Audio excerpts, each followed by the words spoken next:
सलमान खानच्या घराबाहेर गोळीबार प्रकरणी महत्त्वाची माहिती मिळतेय। मुंबई क्राईम ब्रांचनं गृहमंत्रालयाला पत्र लिहिलंय आणि गँगस्टर लॉरेन्स बिश्नोईचा भाऊ अनमोल बिश्नोई विरोधात लुकआउट सर्क्युलर जारी करण्यासाठी अर्ज केलाय।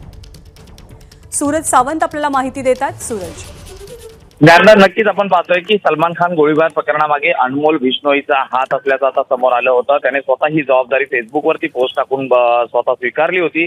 याचबरोबर अनेक पुरावे या दोन आरोपींकडनं अनमोल बिश्नोईच्या संदर्भात मिळालेले आहेत। त्यामुळे अनमोल बिश्नोई हा सध्या परदेशात असून आणि त्या ठिकाणी होऊन तो लॉरेन्स बिश्नोईच्या गँगची सगळी सूत्र हाताळत असल्याचं समोर आल्यानंतर आता मुंबई क्राईम ब्रांचने गृह मंत्रालयाला अनमोल बिश्नोई संदर्भात LOC जारी करण्याची मागणी केलेली आहे।